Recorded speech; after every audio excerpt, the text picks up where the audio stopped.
नमस्कार, आप देख रहे हैं विस्टार न्यूज। मैं हूं दिवाकर विक्रम सिंह। डूब गया पाकिस्तान, क्यों उबारे हिंदुस्तान। सुन के आपको बहुत अजीब लग रहा होगा, क्योंकि एक ऐसे मौके पर और ऐसे हालात पर जब पाकिस्तान की 1/3 आबादी बहुत ज्यादा मुश्किलों में है और त्राही त्राही कर रही है वहां की जनता, सरकार भी बेहाल और मजबूर हो चुकी है, लोगों से मदद मांग रही है, पड़ोसियों से मदद मांग रही है, लेकिन हम आपसे ये कह रहे हैं कि डूब गया पाकिस्तान, फिर क्यों उबारे हिंदुस्तान। आपको लगता होगा कि यह प्रतिक्रियात्मक बात इस मौके पर नहीं करनी चाहिए, समझ तो हमें भी है, लेकिन दस्तूर कुछ ऐसा है कि हमें यह कहना पड़ रहा है। अगर आप असहमत हो तो जरूर अपनी बात रखिएगा, लेकिन इतना जरूर है कि एक ऐसे मौके पर इस तरह की बात इसलिए कि पाकिस्तान इस मुश्किल हालात में डिप्लोमेटिक तरीके से बात बहुत कुछ रखने की कोशिश कर रहा है, लेकिन वो जानता है कि भारत मदद पहुंचा सकता है, भारत को मदद पहुंचाने का अनुभव है और भारत ने पाकिस्तान को मौके पर मदद पहुंचाई है। 4 युद्ध लड़ने के बाद 4 बार षड्यंत्रकारी नीतियों के तहत फंसा करके भारत को युद्ध में झोंकने वाला पाकिस्तान मजबूर है, लेकिन वो यहां पर भी वो दिखाने की कोशिश कर रहा है कि वो हिंदुस्तान की मदद तो चाहता है, लेकिन अपने मुंह से बात नहीं करेगा। ऐसे में इस प्रतिक्रियात्मक बात को आगे रखना चाहिए कि डूब गया पाकिस्तान, फिर क्यों उबारे हिंदुस्तान। क्योंकि हिंदुस्तान में भी तुरंत बहुत जल्दी एक प्रतिक्रिया आती है कि हमें अपने पड़ोसी का धर्म निभाना चाहिए, निश्चित रूप से धर्म का पालन करना चाहिए और डिप्लोमेटिक तरीके से राजनयिक मिशन के तहत भी एक ऐसा मौका है कि मुश्किल में फंसे पड़ोसी को हमें उबारना चाहिए। लेकिन यह सवाल तो बनता है उस स्थिति में जब वो कश्मीर का बेसुरा राग अलापते अलापते भारत के कई टुकड़ों को करने की सोच रखने वाला पाकिस्तान आज मुश्किल में है, तो एक बार कोई मदद पहुंचाने से पहले हम जरूर सोचें कि हम क्यों उबारें। और यह बात हम ऐसे नहीं कह रहे हैं। पाकिस्तान में आर्मी की चलती है और आर्मी जो तय करती है वही होता है, दिखाने के लिए वहां पर जमहूरियत है और जमहूरियत के आधार पर वहां के नेताओं का बयान आता है। हालांकि जमहूरियत की स्थिति क्या है वो आपको बताने की जरूरत नहीं है, लेकिन एक बयान हम आपको जरूर सुनवाना चाहेंगे, उसे आपको लगेगा कि जो सवाल हम उठा रहे हैं वो मौजू है और उसके मायने हैं। क्या है वो बाइट और क्या है वो प्रतिक्रिया या बयान, वो आप पहले सुनिए। यहाँ बहुत मैसिव डेवस्टेशन हुई है, बहुत तबाही हुई है। वफाकी हुकूमत, सूबाई हुकूमत, पाकिस्तान आर्मी, नेवी, एयरफोर्स और फलाई इदारे बहुत कोशिश कर रहे हैं कि लोगों को रिलीफ पहुंचाई जाए, लेकिन मेरा ख्याल है ये जो प्रॉब्लम हुआ है, ये जो सैलाब है, ये बहुत ही, इसका मैग्नीट्यूड बहुत बड़ा है। इसको ठीक होने में, लोगों को रिलीफ देने में, लोगों को रिहेबिलिटेट करने में बहुत साल लग जाएंगे। तो मैं अपील करता हूँ तमाम पाकिस्तानी अपने जो मुखैर हज़रात हैं कि वो सामने आए और इस मुश्किल हालात में अपने इन भाइयों की, जो कि बहुत ही मुश्किल हालात में हैं, इनकी मदद करें। हम अपनी पूरी कोशिश कर रहे हैं, लेकिन जैसे मैंने बताया कि फेडरल गवर्नमेंट, सूबाई गवर्नमेंट और आर्म फोर्सेस के वसाइल महदूद हैं। आप लोग सामने आए, जिस तरीके से भी आप मदद करना चाहते हैं, फाइनेंशियल करना चाहते हैं या थ्रू मटेरियल करना चाहते हैं, आप आए और इन लोगों की मदद करें ताकि इन लोगों को हम रिहेबिलिटेट कर सकें। रिलीफ ऑपरेशन और रेस्क्यू ऑपरेशन तो तकरीबन खत्म हो चुका है, अब रिहेबिलिटेशन का मामला है और वो बहुत साल लेगा। इसके लिए हमें पूरी कौम की मदद चाहिए। दोस्त ममालिक हैं, उनसे भी हमारी हुकूमत दरखास्त की है और मुझे बड़ी उम्मीद है friendly countries will also come forward to help Pakistan in this hour of need. And I also appeal on behalf of government of Pakistan, on behalf of people of Pakistan, to our expats and our friends abroad to please come forward and help these people who are in very, very difficult situation. तो सुना आपने, ये वो शख्सियत है जो पाकिस्तान में रसूख रखते हैं और इनकी चलती है। जी हां, ये जनरल बाजवा हैं और बाजवा साहब भी कह रहे हैं कि पाकिस्तान में बाढ़ से जो हालात हैं, रिहेबिलिटेशन में अर्थात पुनर्वास में जो लोग बचाए गए हैं इस बाढ़ से, उनको फिर से घर देना, उनको काम देना और सामान्य हालात में लाने के लिए कई साल लग जाएंगे। ये तो है पाकिस्तान के हालात, लेकिन बाजवा साहब बोल ही गए कि उन्हें पड़ोसियों से मदद चाहिए, विशेष करके फ्रेंडली कंट्रीज से। सवाल तो यह है कि भारत को वो फ्रेंड मानते भी हैं या नहीं। खैर, उनके मानने या ना मानने से कोई फर्क पड़ता नहीं, क्योंकि भारत के साथ उनका और उनके हुक्मरानों का, आवाम की बात हम नहीं कर रहे हैं, क्योंकि आवाम तो उन्हीं के आधार पर चलती है जो वहां के जनरल बाजवा जैसे लोग या वहां के हुक्मरान, जिनकी मजबूरी होती है कि वो जनरल्स की बात माने।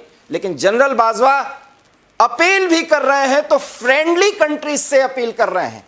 ऐसे में भारत को बहुत उत्साह दिखाने की जरूरत नहीं है। शायद इसीलिए हमने कहा कि डूब गया पाकिस्तान तो फिर क्यों उबारे हिंदुस्तान। सवाल बड़ा है, लेकिन इस सवाल पर क्या कुछ लोगों के विचार हैं। हमारे साथ राइट विंग के और जाने माने विश्लेषक, अंतर्राष्ट्रीय मामलों के जानकार एस के दत्ता जुड़ रहे हैं। एस के दत्ता साहब, एबी स्टार न्यूज में आपका बहुत बहुत स्वागत है। कुछ ऐसे विषय वस्तु पर हम आज आपसे बात कर रहे हैं जो मुश्किल में फंसे पड़ोसी के साथ या उसके संदर्भ में ऐसी बात नहीं करनी चाहिए, लेकिन हमें कहना पड़ रहा है कि हम क्यों उबारें। क्या विचार रखते हैं आप? देखिए, सबसे पहले तो वहां पे जितने सारे लोग मारे ऐसे खतरनाक बाढ़ में, उनके लिए मेरे पूरे सहानुभूति है और श्रद्धांजलि है, और मैं सहानुभूति पाकिस्तान के जनता के साथ जताता जरूर हूँ, पर इसके साथ साथ सहानुभूति पाकिस्तान के सरकार के साथ नहीं है, पाकिस्तान के आईएसआईएस के साथ नहीं है, या फिर पाकिस्तान के आर्मी के साथ बिल्कुल नहीं है। अब ऐसा एक देश जो बंटवारा के बाद से लेके आज तक 1000 पीसेस की जो बात की है, to bleed India into 1000 pieces, ये तो इसका पूरा डॉक्ट्रिन रहा है इस देश का जी। और आतंकवाद को हमेशा एक्सपोर्ट किया है भारत में, और आतंकवाद के माध्यम से पता नहीं हमारे देश में कितने निहत्था लोग बर्बरतापूर्ण मारे गए, कितने जवान शहीद हुए हैं। लगभग 55,000 से लेके 60 लोग और जवान आतंकवाद में और आतंकवाद के विरोध के लड़ाई में आज तक हमारे देश में शहीद हुए हैं। इसके जिम्मेदार कौन है? इसके जिम्मेदार पाकिस्तान खुद। पाकिस्तान ने 3 बार नहीं 4 बार भारत के साथ असफल जंग लड़ने की कोशिश किया। हर बार तोड़ जवाब मिला, और मुंह तोड़ जवाब मिलने के बाद भी ये ऐसा पड़ोसी है जो कभी भी शांति का रास्ता कभी अपनाने की कोशिश नहीं किया, ना ही कभी पहल किया। भारत में कुछ भी हो तो वहां पे सड़क के उस पार हमेशा तालियों की गूंज होती है। भारत में अगर दहशतगर्दी हो, विस्फोट हो, तो हमेशा पाकिस्तान के हुक्मरान उस पे कहीं ना कहीं पे पार्टी देते हैं, दावत देते हैं और जाहिर करते हैं। तो जब ऐसा सोच है, ऐसा मानसिकता है, तो ऐसे देश के लिए मदद क्यों पहुंचाए? दूसरी बात यहाँ पे ये है कि भारत ने जब जब किसी भी देश को मदद पहुंचाने की कोशिश किया है, खास करके पाकिस्तान को, पाकिस्तान ने हमेशा उस मदद का भी कहीं ना कहीं तिलांजलि किया है और कहीं ना कहीं पे उस मदद का तौहीन किया है, और हमारे देश में गिफ्ट के हिसाब से उस मदद के विपरीत गिफ्ट के हिसाब से हमेशा दहशतगर्दी फैलाया है। तीसरी बात यहाँ पे ये है कि भारत एक शांति प्रिय देश है और उदारता हमेशा भारत दिखाती है, क्योंकि हमारे देश के खिलाफ रहा है वसुधैव कुटुंबकम। आपको याद होगा अभी हाल ही में भारत ने जिस तरह से श्रीलंका को मदद पहुंचाए, उसके आर्थिक स्थिति के ध्यान में रखते हुए और आपातकालीन स्थिति को ध्यान में रखते हुए, पर उसका नतीजा क्या हुआ? उसका नतीजा यही हुआ कि चीन के जहाज को हमिनटोटा पोर्ट है, श्रीलंका के सरकार इजाजत दे दी, और कि वो जहाज चीन ने हमिनटोटा पोर्ट पे इसलिए हमिनटोटा बंदरगाह में इसलिए लगाया था और अभी भी है वहां पे, ताकि जी। तो जब ऐसा सोच होता है देशों का, तो फिर ऐसे देशों को क्या मदद पहुंचाना चाहिए, इस पे गंभीरतापूर्ण एक बहस होने की आवश्यकता है। दूसरी बात यहाँ पे ये है कि श्रीलंका की जहां बात आती है, फिर भी तो हम लोग थोड़ा बहुत सोच सकते हैं और माफ कर सकते हैं गलतियों को लेके, पर पाकिस्तान ने तो हमेशा दहशतगर्दी भारत के विरोध में फैलाया है। पाकिस्तान का नाता रहा है लश्कर तोयबा, हरकतुल अंसर, अलकायदा, पाकिस्तान तालिबान और पता नहीं कितने सारे दहशतगर्दी संगठनों के साथ। जब पाकिस्तान इस तरह का सोच रखता है भारत के प्रति, तो फिर हम लोग भारत के सरकार या फिर भारत के लोग उदारता किस वजह से दिखाए और किस लिए, ये महत्वपूर्ण प्रश्न है जी। दूसरी बात यहाँ पे ये है कि बाजवा साहब ने कहा है कि फ्रेंडली देशों से मदद चाहिए। मैं समझता हूँ कि पाकिस्तान के फ्रेंडली देश तो आईएसआई स्टेट है। आईएसआई स्टेट जो है the Islamic state of Iraq and Syria वो उसके दोस्त या तो चाइना है या तो चाइना, अफगानिस्तान उसके फ्रेंडली देश है, चीन उसका फ्रेंडली देश है, अलकायदा, हरकतुल अंसर, तालिबान, फिर आईएसआईएस, ये तमाम जितने सारे ये सब पाकिस्तान के फ्रेंडली इंस्टीट्यूशंस हैं। तो ऐसे फ्रेंडली इंस्टीट्यूशंस और ऐसे फ्रेंडली देशों से पाकिस्तान मदद मांगे। भारत को तो वो कभी भी फ्रेंडली देश माना नहीं है जब से पाकिस्तान का जन्म हुआ है। तो जब फ्रेंडली देश भारत को कभी माना ही नहीं है तो फिर हम लोग किस वजह से मदद दें? बिल्कुल दत्ता साहब, आपसे मैंने इसलिए ये सवाल उठाया और एवी स्टार न्यूज पर आज इस पर मैं चर्चा कर रहा हूं क्योंकि बाजवा के बयान आने के बाद ये चर्चा बनती है, क्योंकि बाजवा अंततः ये बोल गए कि फ्रेंडली देश हमें सपोर्ट करें। मतलब रस्सी जल गई, ऐंठन नहीं गई। खैर, ये तो उनकी आदत और फितरत में है। सवाल यह है कि हम अफगानिस्तान को भी मदद पहुंचाते रहे हैं और अभी भी पहुंचाया है हमने, जब उनके यहां अभी जलजला आया था। ऐसे में हम जानते हैं कि पाकिस्तान अपने फितरत से बाज नहीं आएगा, लेकिन दस्तूर कुछ ऐसा है, या आप यूं कह सकते हैं कि 1100 से अधिक लोग मारे जा चुके हैं। और सबसे बड़ी बात दत्ता साहब, जो बहुत महत्वपूर्ण बात है, सिंध और बलूचिस्तान सबसे ज्यादा प्रभावित हैं। आप समझ गए होंगे कि मैं सवाल क्या करना चाहता हूं। क्या भारत को मदद करना चाहिए? देखिए, जहां बात आती है सिंध और बलूचिस्तान की, मैं समझता हूँ कि मदद करने का भी बहुत तरीका है, बहुत सारा जरिया है जी। आप जैसे आपके सिंध पे जो एक फ्रीडम मूवमेंट जो चल रहा है और उस फ्रीडम मूवमेंट का जो सिपा सलाहकार है या फिर जो संस्था है जो सिंध देश चाहते हैं, उस संस्था को भारत मदद पहुंचा सकती है। फिर बलूचिस्तान लिबरेशन फ्रंट जो है, जो पाकिस्तान के दहशतगर्दी के खिलाफ 1948 से लेके अभी तक जंग लड़ रही है और बलूचिस्तान एक आजाद मुल्क था और आजाद मुल्क पे जबरन कब्जा पाकिस्तान ने 1948 पे किया है। तो बलूचिस्तान लिबरेशन आर्मी जो है या फिर बलूचिस्तान के तमाम जितने सारे अंतरराष्ट्रीय लेवल पे जितने सारे संगठन हैं जिन पे पाकिस्तान ने प्रतिबंध लगा के रखा है, ऐसे संस्थाओं को भारत बेशक मदद पहुंचा सकता है, डोनेशन दे सकता है और वो लोग फिर अपने लोगों को वो डोनेशन, वो मदद, वो फाइनेंशियल एड या फिर वो जो आपके दूसरे तरह का जो एड होता है, चाहे वो गेहूं हो, चावल हो, इस तरह के जो एसेंशियल आइटम्स की एड होती है, वो सब चीजें फिर अपने देशवासियों के बीच में वो लोग खुद आवंटन करें इस चीज का।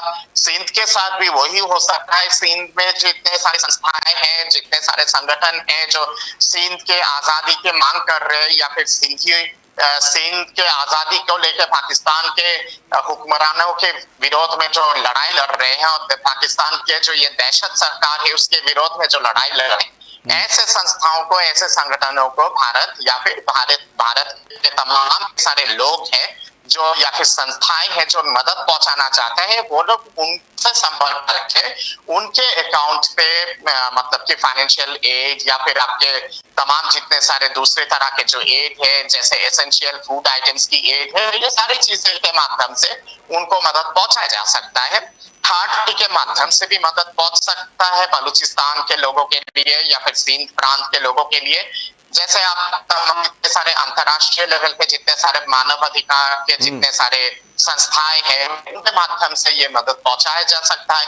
संयुक्त राष्ट्र के तमाम जितने सारे डिपार्टमेंट है, उनके माध्यम से ये मदद पहुंचाया जा सकता है। डायरेक्टली पाकिस्तान सरकार के थ्रू मदद पहुंचाने की मेरे ख्याल से लगता है कोई आवश्यकता नहीं है और ना ही कभी कोई जरूरत है। सवाल यहाँ पे ये भी उठ सकता है कि तालिबान तो अफगानिस्तान में है और तालिबान का जो नीति रहा है वो दहशतगर्दी वाला नीति रहा है, तो फिर तालिबान अफगानिस्तान को क्यों मदद पहुंचा रहा है और हाल ही में क्यों मदद पहुंचाया है, और भारत सरकार ने तालिबान सरकार को क्यों मदद पहुंचाया है। यहाँ पे प्रश्न ये है कि भारत और अफगान लोगों के बीच में, भारतीय मूल के लोग और अफगान लोगों के बीच में हमेशा से मित्रता वाला संबंध रहा है और ऐतिहासिक अटूट संबंध रहा है जो सांस्कृतिक और मित्रता पे आधारित है। और आज भी अफगान नागरिक भारत को अपना सच्चा दोस्त, अपना सच्चा हमसफर मानते हैं। तो इसलिए अफगानिस्तान को मदद पहुंचाना वो अलग बात है, अलग परिप्रेक्ष्य में उसको देखने की आवश्यकता है। पाकिस्तान को मदद पहुंचाने के लिए मैं समझता हूं कि ये कहीं ना कहीं पे एक दूध, मतलब कि एक नागिन को दूध पिलाने वाली बात होगी, और मैं मानता हूं कि मदद नहीं पहुंचाना चाहिए। इसके पीछे कारण ये भी है कि पाकिस्तान के जनता भी, आम नागरिक भी, ज्यादातर 90-95% प्रतिशत पॉपुलेशन है वो भारत के विरोध में है। आप अगर देखे होंगे जब पाकिस्तान और भारत के बीच में क्रिकेट मैच भी जब होता है, पाकिस्तान के जनता इस तरह से व्यवहार करते हैं, इस तरह से आचरण करते हैं जैसे कि कोई जंग लड़ा जा रहा है। जब मानसिकता इस तरह का हो किसी देश का, किसी समाज का, तो फिर ऐसे समाज के लोगों को और ऐसे देश के लोगों को मदद पहुंचाने की क्या आवश्यकता है और किस वजह से पहुंचाना चाहिए। क्योंकि मैं जानता हूं कि अगर हम लोग मदद पहुंचा भी दें, कल को तोहफे में इस मदद के रिटर्न गिफ्ट पाकिस्तान गंदगी फैलाएगा बॉर्डर के उस पार से, और दहशतगर्दी और आतंकवाद दोबारा कश्मीर पे या फिर लेह लद्दाख पे, जम्मू कश्मीर पे या फिर भारत के अलग अलग प्रांतों में फैलाने की कोशिश करेगा। क्योंकि कुत्ता का जो पूंछ है वो हमेशा टेढ़ा ही रहता है, वो कभी सीधा नहीं हो सकता है। तो इसलिए मेरा मानना है कि ये खतरनाक होगा जो कुछ बुद्धिजीवी लोग हमारे देश में अभी हाल ही में चर्चा कर रहे हैं कि पाकिस्तान को मदद पहुंचाने की आवश्यकता है ऐसे सिचुएशन में। मैं समझता हूं कि ऐसे बुद्धिजीवियों के बातों पे सरकार को भी नहीं आना चाहिए, ना ही देश प्रेमी लोगों को ऐसे बुद्धिजीवियों के बातों पे आना चाहिए, ना ही मीडिया को आना चाहिए। क्या पाकिस्तान को किसी भी तरह का मदद पहुंचाने की कोई आवश्यकता नहीं है। क्या आपको नहीं लगता कि प्रधानमंत्री जी को बड़ी चिंता तो है कि पाकिस्तान के हालात बेहतर नहीं हो रहे हैं, खराब हैं, और वो बहुत ज़्यादा चिंतित हैं? ये चिंता कहीं उन्हें वो जो भारतीय सोच है, जो भारतीय संस्कृति और सोच के हिसाब से, व्यवहार के हिसाब से जो हम लोग सोचते हैं, जो हमारी कमी और कमज़ोरी मान ली जाती है, शायद हम मदद के लिए आगे आ जाएं और फिर मदद पहुंच भी जाए, क्योंकि पाकिस्तान को करना वही है जो उसको करना है। क्योंकि दिसंबर में जम्मू कश्मीर का चुनाव होना है, उसके पहले ISI बिल्कुल खाली हो गई है, तो उसको तो कुछ करना ही करना है। तो आप समझ सकते हैं मैं सवाल क्या करना चाहता हूं। जी देखिए, जहां बात आती है माननीय प्रधानमंत्री जी ने जो चिंता जाहिर की है वो मानवता के आधार पे, सहानुभूति के आधार पे उन्होंने चिंता जाहिर की है।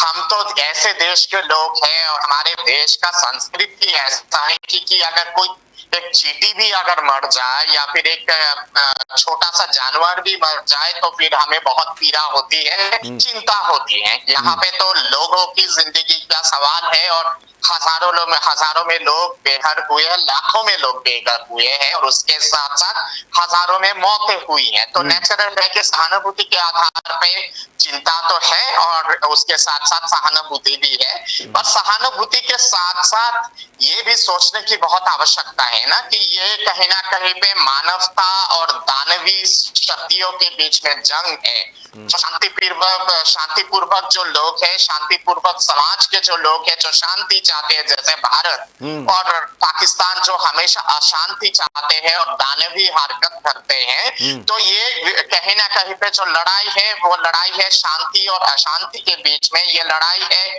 दैविक शक्तियों के और दानविक शक्तियों के बीच में। ये लड़ाई कहीं ना कहीं पे महिषासुर मर्दिनी की लड़ाई है, रक्त बीज के साथ और महिषासुर के साथ। तो जब लड़ाई इस तरह का हो, आतंकवाद आज के डेट में कहीं ना कहीं पे महिषासुर है, आतंकवाद आज के डेट में कहीं ना कहीं पे रक्त बीज है। जब लड़ाई ऐसे के विरोध में है तो फिर शांति का वार्ता करके और शांति का पहल करके किसी मदद तो पहुंचाने की आवश्यकता ही नहीं है, क्योंकि वो मूर्खता वाली सोच होगी। क्योंकि तो इसलिए मदद, मैं समझता हूँ कि हाँ, सहानुभूति जरूर है, क्योंकि आपको याद होगा कि जब मतलब कि आप अगर शक्ति पुराण में जाएंगे तो जब माँ काली ने जब दानवों का संहार किया था, या फिर देवी माँ ने, महिषासुर मर्दिनी ने जब महिषासुर का संहार किया, या फिर रक्त बीज का जब संहार किया था, जब मरते समय महिषासुर ने और रक्त बीज ने जब देवी माँ से माफी मांगी और कहा कि हे माँ जननी, आपकी विराट रूप देखने के बाद हम तो बहुत ज्यादा ही प्रसन्न हो गए, और मैं आपको पहचान नहीं पाया, आपका अपार शक्ति को पहचान नहीं पाया, और मैं बहुत ही ज्यादा नादान था और ना समझ था। आप अपने इस बेटे को माफ कीजिएगा और मुझे कहीं ना कहीं पे मुझे मोक्ष दीजिए। तो माता रानी ने कहा था तथास्तु, यानी कि माता रानी ने जब दानवों का वध किया, तब भी वध के समय पे भी जब दानव ने माफी मांगा तो माता रानी ने वध तो किया, और उसके साथ साथ तथास्तु कह के फिर मोक्ष दिया। यही शिव जी का भी है, भस्मासुर के साथ भी यही कथा है। तो कहीं ना कहीं पे इस देश का संस्कृति में तो माफी करना और माफ कर देना तो इस देश की संस्कृति का बुनियादी आधार है। तो इसलिए हम लोग मतलब कि सहानुभूति बेशक जता सकते हैं और पीड़ा भी बेशक जता सकते हैं। ऐसे जब लोगों का जब कहीं ना कहीं पे लोग मर रहे कुदरत के कहर से, और उसके साथ साथ हमें ये भी देखने की आवश्यकता है, जैसे मैंने कहा कि ये दानवों के साथ लड़ाई है, तो ऐसे लड़ाई में जब आतंकवाद चरम सीमा पे है और इस देश में खून खराबा कर रहा है आतंकवाद, तो ऐसे सिचुएशन में हमें किसी तरह का मदद पहुंचाने की कोई आवश्यकता नहीं है। लेकिन दत्ता साहब ये भी तो है कि अंतर्राष्ट्रीय बिरादरी को हम दिखा दें कि हम मदद पहुंचा रहे हैं, और पाकिस्तान को जता भी दें कि तुम्हारी फितरत क्या है ये हम जानते हैं, उसकी तैयारी भी है, लेकिन तुम्हारे और हमारे बीच में अंतर क्या है, इसी मदद से समझ लो कि हम तुमसे इतना आगे हैं।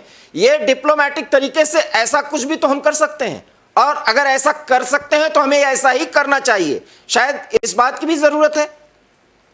नहीं, बिल्कुल सही बात है। मैंने पहले भी कहा है कि हमने तो ये उदारता अंतर्राष्ट्रीय समुदाय के सामने तालिबान वाला अफगानिस्तान को मदद पहुंचा के भी हमने ये उदारता दिखा दिया है, और एक बार नहीं कई बार हमने दिखाया है। और जिस तरह से हम लोगों ने आर्थिक राशि और उसके साथ साथ एसेंशियल आइटम्स और दवाई जिस तरह से पहुंचाए हैं, उसके माध्यम से हम लोगों ने ये उदारता हम लोगों ने दिखाया है। और मैंने कहा कि ये उदारता हम लोग संयुक्त राष्ट्र के जो एजेंसीज है उसके माध्यम से भी ये उदारता दिखा सकते हैं। इसके साथ साथ जैसे मैंने कहा है कि बलूचिस्तान लिबरेशन फ्रंट या फिर सीन पे जो जितने सारे लिबरेशन संस्थाएं जो काम कर रहे हैं, जो सीन के आजादी चाहते हैं, बलूचिस्तान के आजादी चाहते हैं, ऐसे संस्थाओं को मदद पहुंचा सकते हैं, ऐसे संस्थाओं को राशि पहुंचा सकते हैं, उसके साथ साथ ऐसे संस्थाओं को दवाइयां पहुंचा सकते हैं। तो उसके माध्यम से भी तो मदद पहुंचेगा। सवाल यहाँ पे है कि मदद पहुंच जाए या नहीं पहुंच जाए। ऐसे संगठनों के माध्यम से अगर मदद पहुंचाते हैं, संयुक्त राष्ट्र के अलग अलग एजेंसी के माध्यम से अगर मदद पहुंचाते हैं, जो इंटरनेशनल मुहिम जो एक तैयार हुआ है मदद पहुंचाने की आपातकालीन स्थिति को ध्यान में रखते हैं, तो उसके माध्यम से भी तो मदद पहुंचा सकते हैं। और उसके माध्यम से हम लोग अपना डिप्लोमेटिक लेवल पे उदारता भी दिखा सकते हैं, और डिप्लोमेटिक लेवल पे हम लोग अपना सोच भी रख सकते हैं कि कितना उदार और शांति प्रिय देश है भारत। तो ये चीज हम लोग दिखा सकते हैं, और अंतर्राष्ट्रीय लेवल पे ये भी हम लोग जता सकते हैं कि भारत के माननीय प्रधानमंत्री कितना ज्यादा उदार सोच रखते हैं और कितना ज्यादा एक इंटरनेशनल छवि रखते हैं, और सचमुच में एक इंटरनेशनल लीडर है। पर डायरेक्ट मदद पहुंचाना या फिर डायरेक्ट सीधा पाकिस्तान को कह देना कि हम लोग अपने एयरफोर्स को भेज रहे हैं आपके एयरफोर्स के विमान के माध्यम से मदद पहुंचाने के लिए, या फिर इंडियन आर्मी के जत्था को भेज रहे हैं मदद पहुंचाने के लिए, ये सब चीज की कोई आवश्यकता नहीं है। ना ही किसी तरह का डायरेक्ट राशि देने की कोई आवश्यकता है, ना ही किसी डायरेक्ट दवाइयों का बक्सा भेजने की जरूरत है, ना ही खाने का भंडार भेजने की जरूरत है। मदद पहुंचाने का बहुत सारा जरिया है और बहुत तरीके सारा हैं, और माध्यम जिसमें है, उसके माध्यम से कर सकते हैं। जी, हमें एक प्रोपोगेशन का एक तरीका अपनाना चाहिए, क्योंकि डिप्लोमेसी का एक पार्ट है। और बहुत महत्वपूर्ण बात कही है दत्ता साहब। एक बड़ा सवाल बनता है कि चूंकि ये एक मानव त्रासदी है, 1100 से अधिक लोग मर चुके हैं और रिहैबिलिटेशन में कई साल लग जाएंगे, ये अब बाकायदा बयान आ रहा है। और वहां के प्रधानमंत्री सहित तमाम हुक्मरान अब ये कह रहे हैं कि हमें मदद की सख्त दरकार है, क्योंकि अंतरराष्ट्रीय स्तर पर अगर मदद नहीं मिली, जिसमें आईएमएफ के भी इन्वॉल्वमेंट की बात है, तो ऐसे में भारत की मदद वो चाह रहे हैं, वो चाह रहे हैं कि जैसे पहले की सरकारें हुआ करती थी कि सारी मुश्किलें झेलने के बाद डिप्लोमेसी में पाकिस्तान से बड़ी नजदीकी दिखाने के लिए तुरंत अपील कर देते थे। और भारत सरकार ने फिलहाल अभी ऐसा नहीं किया। क्या आपको लगता है कि यह बिल्कुल सही कदम है और बहुत सधे हुए कदम के साथ अगर हमें मजबूती से आगे बढ़ना है इस सहायता के लिए, तो बहुत सधे हुए कदम के साथ जो है बिना ज्यादा बोले हुए सहायता पहुंचानी है, और जब वो मांगे तब हम सहायता के लिए आगे आए और अंतरराष्ट्रीय बिरादरी को के साथ जोड़ करके आगे आए? बिल्कुल सही बात है, और मैं समझता हूँ कि भारत ने जो रुख अपनाया है वो एक सटीक दिशा में और सही रुख है, और मैं मानता हूँ कि इसी को लेकर हमें चलने की आवश्यकता है। अब आपके बाजवा साहब ने या फिर पाकिस्तान के प्रधानमंत्री ने तो फ्रेंडली देशों से मदद मांगा है, हमसे तो मांगा नहीं है मदद। जब हमसे मांगा नहीं है तो फिर हम क्यों विचलित हो इस चीज को लेके? कल को अगर सिचुएशन ऐसा आता है कि वो गुहार लगाए और हाथ जोड़ के बोले कि हम लोग भारत के सामने प्रार्थना कर रहे हैं कि हमें मदद कीजिएगा और हमें मदद पहुंचाइए, आपकी मदद की बहुत आवश्यकता है, आपकी साइंटिफिक टेक्नोलॉजी की बहुत आवश्यकता है, आपकी मेडिकल हेल्प की बहुत जरूरत है, हमने बहुत गलती किया है पहले, उस गलतियों के लिए आपसे माफी मांगते हैं और शर्मिंदा है, पर ऐसे आपातकालीन स्थिति में हमें मदद दीजिएगा पड़ोसी होने के नाते और उदारता दिखाइए, तब शायद हम लोग डायरेक्ट वे में मदद पहुंचाने के पहल को लेकर सोच सकते हैं और फिर उस दिशा में कोई कदम उठा सकते हैं। जब तक ऐसे सिचुएशन नहीं आता है, मैं नहीं समझता हूँ कि हमें किसी भी तरह की पहल करने की आवश्यकता है। फ्रेंडली देशों से जब मदद मांग रहे हैं तो फ्रेंडली देशों में तो अफगानिस्तान है, आईएसआई स्टेट है, चीन है, नॉर्थ कोरिया है, तो इन सब से मदद मांगे पाकिस्तान और इन सब से मदद ले। हम लोग तो फ्रेंडली देशों के सूची में नहीं आते हैं पाकिस्तान के नजर में, तो फिर हम क्यों मदद दें? और अच्छा, से मदद लेने की भी आवश्यकता नहीं। ये तो एक इंडियन होने के नाते फ्रेंडली देश है ही नहीं, तो जो उनके फ्रेंडली देश है ऐसे देशों से मदद ले वो, और वो जो मदद देंगे भी मैं दावे के साथ कह सकता हूँ कि कितने सारे भारी शर्तों के साथ होगा वो मदद। आज अगर चीन मदद दे रहा है तो और सैकड़ों शर्तें लगा दिया होगा चीन ने। आज अगर सऊदी अरेबिया अगर मदद पहुंचा रहा है तो सैकड़ों शर्तें लगाए होंगे। बाकी जो मिडिल ईस्ट के या फिर अरब देश के जो मुल्क है वो लोग अगर मदद पहुंचा रहे तो हजारों शर्तें लगाए होंगे पाकिस्तान के ऊपर। वो सब शर्तें ऐसे लाचार कमजोर सरकार को मानने के सिवा दूसरा कोई ऑप्शन नहीं है। तो पाकिस्तान अपना खुद का गोभी खोदा है और खुद का गड्ढा खोदा है, और उस गड्ढे में आज पाकिस्तान जूझ रहा है और एक तरह से सुलझ रहा है और एक तरह से जल रहा है। वो तो पाकिस्तान के खुद की करनी है। कहावत है ना कि हिंदी में जैसे करनी वैसे भरनी, तो वही चीज है। तो पाकिस्तान ने जो कुछ किया है उसी का भरपाई आज के डेट में कर रहा है। और देखिए कुदरत का भी कहर, किस तरह का कहर वसुंधरा माँ ने दिखाया है और किस तरह का कहर कुदरत ने दिखाया है। जब चारों तरफ आप रक्तपात मचाओगे और निहत्था लोगों को आप मारोगे दहशतगर्दी के माध्यम से, तो कहीं ना कहीं पे पाप का घाड़ा बढ़ जाता है, तो फिर उसका भुगतान भी करना पड़ता है। और वो भुगतान पाकिस्तान आज के डेट में कंगाली के माध्यम से कटोरा लेके पूरे दुनिया में घूम घूम के वो भुगतान आज के डेट में पाकिस्तान कर रहा है। दत्ता साहब, वो जाएंगे चीन के पास, रूस के पास भी पहुंच सकते हैं, गल्फ के देशों के पास भी जाएंगे, और जैसा कि आपने कहा कि तमाम शर्तों के साथ वो सहायता पहुंचाएंगे। एक और स्थान से वो सहायता एक और देश से मांग सकते हैं, और वो देश शायद भारत को कह सकता है कि हम और साथ आप मिल करके आगे बढ़ें, वो है अमेरिका। क्या अमेरिका के साथ भी कुछ ऐसी बात पाकिस्तान कर सकता है कि आप और हिंदुस्तान मिल करके हमें सहायता पहुंचाएं, क्योंकि शहबाज शरीफ की बात है, इमरान खान तो कहते ही कि शहबाज शरीफ वही करेंगे जो अमेरिका चाहेगा। और अमेरिका इस मानव त्रासदी की स्थिति में, बहुत बड़ी त्रासदी है निश्चित रूप से, वहां के जो लोग हैं, आम नागरिक हैं, उनके साथ पूरी हमारी सद्भावनाएं हैं और सहानुभूति है। लेकिन सरकार और तमाम हुक्मरान, आईएसआई और वहां की सेना जो नजरिया भारतीयों के प्रति रखती है, वो तो अब किसी से छिपा ही नहीं है, और कम से कम इस बहकावे में, इस बुलावे में भारत नहीं आने वाला। सवाल यह है कि अगर अमेरिका या आईएमएफ जैसी संस्थाएं प्रभावी रूप से आगे आने को कहीं, तो क्या भारत उस समय आगे आएगा? और अगर आएगा तो जितनी बातें अभी हम लोगों ने की, क्या उनको प्रदर्शित करने की कोशिश करेगा भारत? बात आती है मदद मांगने की, मैं समझता हूं कल पाकिस्तान जरूर मदद मांगेगा अमेरिका से। चीन से तो ऑलरेडी मांग चुका है, सऊदी अरेबिया से भी मांग चुका है, और उसके साथ साथ देशों से मांगा है मदद। रूस से अभी मदद मांग, अमेरिका से भी अभी फिलहाल पाकिस्तान ने मदद मांगा नहीं है। पर जिस तरह का कहर भारत का और जिस हिसाब से तहस नहस हो गया पाकिस्तान का 2/3 भूमि, तो मैं समझता हूं कि ऐसे सिचुएशन में अमेरिका से मदद जरूर मांगेगा। अंतर्राष्ट्रीय मॉनेटरी फंड